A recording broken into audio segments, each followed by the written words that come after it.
Some stories are not heard. They are understood, slowly. And by the time they are understood, a lot has already been lost. This is the story of a man who did the right thing by helping someone, but trusted the wrong person. In the rush of the city, where everyone seemed to be in a hurry, there lived a man named Samar. He was different. He couldn't read people very well. He didn't understand manipulation or clever tricks. He simply saw pain in people's eyes and helped them. He believed, if I live with a clean heart, the world will treat me the same way. What he didn't know was the world isn't always honest. Sometimes people only pretend to be good. There was something else about Samar too. He could never say no to anyone, because once he himself had stood in a place where he desperately needed help, and no one reached out a hand. That day he made a promise. I will never leave someone helpless. That was his truth, and it was also his greatest weakness. One night, the rain wasn't heavy, but it was enough for every sound to be heard clearly. Raindrops sparkled under the streetlights as they hit the road.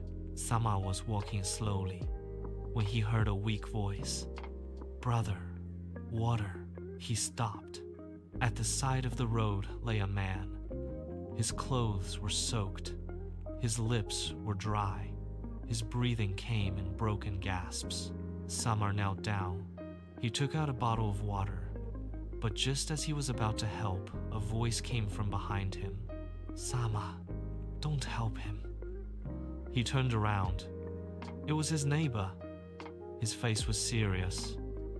That man isn't nice. He's trapped people before. Samar's hand froze in the air. Inside him, two voices began fighting. One said, "Be careful." The other said, "If you leave him here, he might die."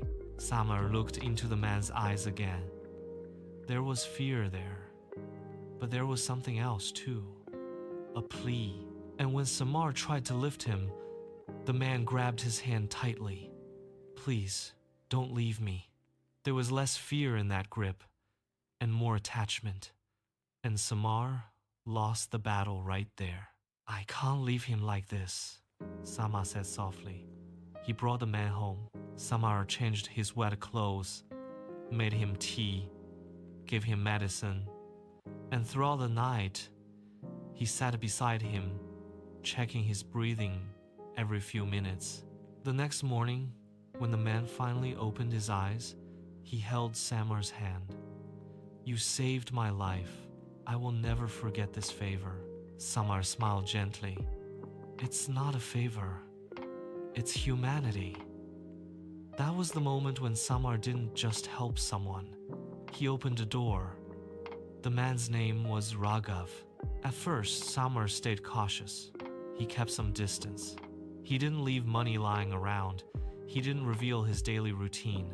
He paid attention to everything. But Raghav wasn't impatient. He never asked for trust. He earned it slowly. One day he brought groceries. Another day he cleaned the house without being asked. When Samar fell sick, Raghav sat beside him all night. And little by little, Samar lowered his guard, because he thought, someone who cares this much about me can't possibly be a bad person. That thought was the trap. Every now and then, Raghav would ask questions. "Where do you keep your money? What time do you usually leave home? Who visits your house?" But now, the tone had changed. "Is it safe to keep so much cash at home? You come back late. Does anyone stay alone out for so much time?" The questions were the same. They simply sounded like concern, and Samar could no longer tell the difference. One rainy evening, Raghav looked troubled. "Samar, I need a favor. I want to leave my old life behind, but there are some old problems. If I can solve them, I can start over." Then he looked directly into Samar's eyes. To be honest, I don't trust anyone, except you, Raghav asked. Will you sign these papers for me? Now it was not just help, it was a test of trust.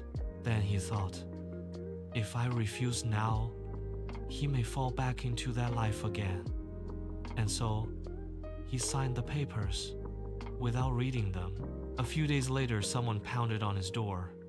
Police Samar's heart nearly stopped. There is a fraud case registered under your name. Are these your signatures? Samar's hands trembled. His eyes went blank. And only one face remained in his mind. Raghav. After searching for days, Samar finally found him.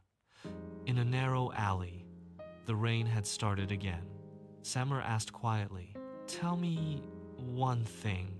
When I sat beside you all night, when you said you wanted to change, was any of it real? Raghav looked into his eyes, then answered softly, yes, I truly wanted to change. But walking away from the easy path is hard. Samar remained silent. Raghav continued, and people like you are very rare. You don't ask questions. You simply trust. You helped me, but you never protected yourself. Then a cold smile appeared on his face. I thought you'd understand, but you made everything easy for me. Samar stood there, motionless. The rain grew heavier. Everything replayed in his mind. The neighbor's warning, the strange questions, the hesitation, the signatures. Every sign had been there, but he never truly saw them because he didn't want to. For the first time, he understood something. He hadn't only been betrayed, he had ignored every warning himself. Not every act of help is wise. Not every trust is necessary, and not every person is your responsibility. Did you save him, or did you hand yourself over to him? Some stories never truly end. They continue living inside us. And if somewhere in this story you saw yourself, then perhaps it was never just a story. Until the next story, keep your heart kind, but make your boundaries and your wisdom even stronger. Being kind is not weakness, but being kind without wisdom can be dangerous.